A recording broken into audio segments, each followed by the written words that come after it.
Salut les copains! Savais-tu que chaque année, des millions de tonnes de résidus agricoles étaient brûlés, libérant ainsi dans l'atmosphère des tonnes et des tonnes de fumée toxique? Et si on pouvait transformer ce problème en solution durable?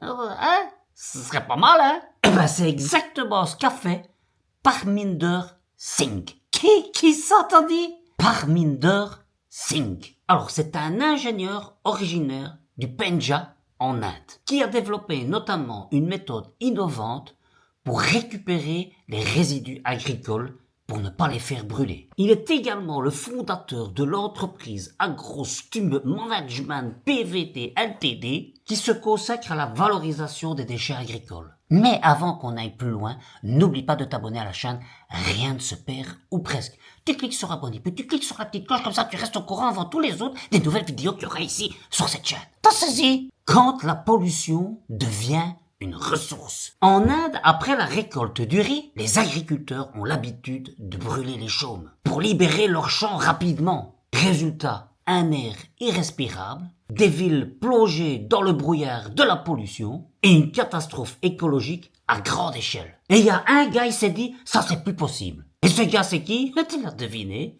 Parminder Singh. Ingénieur et visionnaire, il a eu cette idée révolutionnaire. Pourquoi ne pas trouver une solution pour recycler les résidus agricoles qui sont brûlés? Et il a cherché, et enfin, il a trouvé des tuiles écolo pour un avenir plus propre. Grâce à un procédé innovant, les chaumes de riz sont transformés en tuiles écologiques, ultra résistantes. Alors ces tuiles, elles ne se contentent pas d'être solides, elles offrent aussi une isolation thermique naturelle, réduisant ainsi les besoins en climatisation et chauffage. Et Dieu sait si actuellement l'énergie ne devient pas impayable. Résultat, un double impact positif pour l'environnement. Et ce n'est pas tout, camarades. En récupérant ces déchets agricoles, les agriculteurs peuvent désormais les revendre, alors qu'avant, ils étaient obligés de les brûler. Ça leur permet de générer un revenu supplémentaire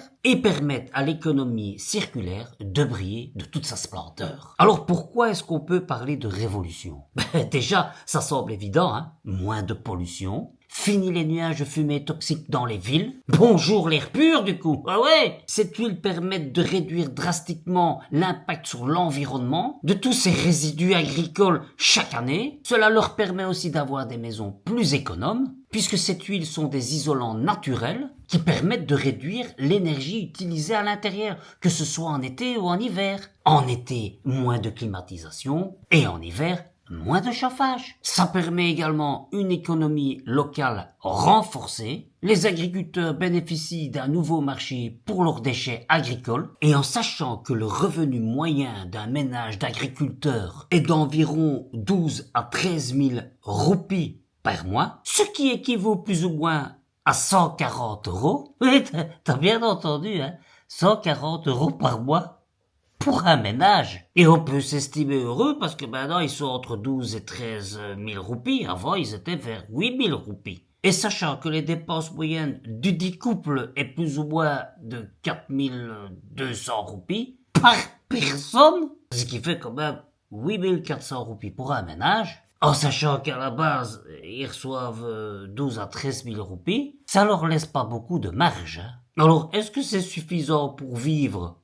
Oui, mais avec certaines contraintes. Alors bien sûr, ils peuvent se nourrir, ils peuvent se chauffer, ils ont l'électricité, ils peuvent subvenir à leurs besoins quotidiens, mais une fois qu'il y a des imprévus, comme les soins médicaux, l'éducation des enfants, ou des investissements agricoles, ça peut très vite mettre le ménage en difficulté. Alors forcément, plusieurs ménages, il faut un petit travail sur le côté en tant que saisonnier, par exemple, ou ont des aides gouvernementales, ou alors il faut un prêt. Et dans d'autres cas, dans les autres régions où le coût de la vie est encore plus élevé, des fois leurs revenus ne peuvent pas suffire. Et certains agricoles s'endettent pour acheter des semences, du matériel et des fois faire face à de mauvaises récoltes. Donc c'est clair que pouvoir utiliser ces déchets agricoles qu'ils ont et pouvoir les vendre, ça mettra, comme on peut dire, du beurre dans les épinards. Et pour réveiller ta culture, sache qu'ils cultivent des épinards. épinards. Ils ont même l'épinard du Malabar, plus connu sous le nom de basil. Et ce légume intègre même la cuisine traditionnelle indienne, comme le palak paneer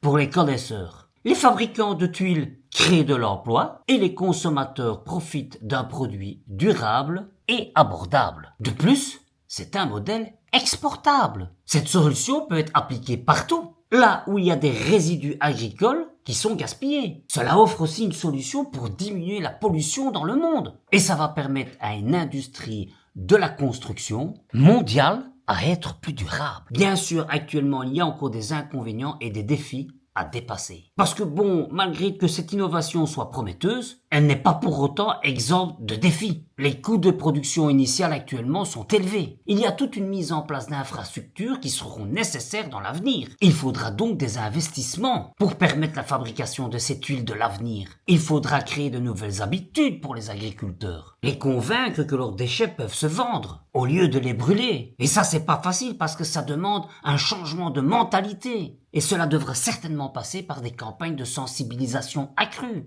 Mais les habitudes, ça change pas comme ça du jour au lendemain, hein. Ça vient petit à petit. Et donc, il faut s'attendre à ce que ça prenne du temps. La durabilité et la résistance. Alors, bien que cette huile soit résistante, leur longévité face à des conditions météorologiques extrêmes doivent être étudiées sur le long terme. La disponibilité et la logistique. Collecter et transporter les résidus agricoles en grande quantité peut poser des défis logistiques, notamment dans les régions rurales isolées. Toutes ces choses-là sont encore des choses qui ne sont pas réglées. Et il faudra convaincre aujourd'hui pour que nous puissions utiliser cette huile demain. Et si on allait plus loin? Allez, imagine un monde où chaque déchet devienne une ressource. Et ne crois pas que c'est de la science-fiction, hein. On arrive déjà, grâce aux écorces d'ananas, à fabriquer la maroquinerie de demain. Que ce soit en portefeuille, en sac, en carnet, tout cela est déjà possible dès maintenant.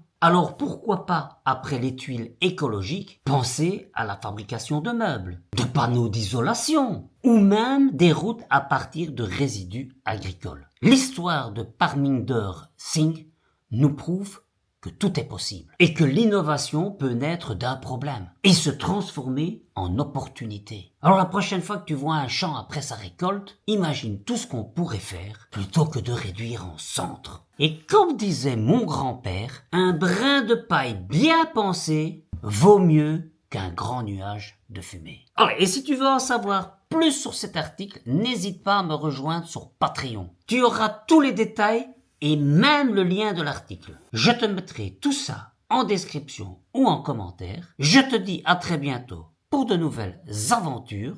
Moi, je t'attends de l'autre côté sur Patreon. D'ici là, porte-toi bien. Salut les copains.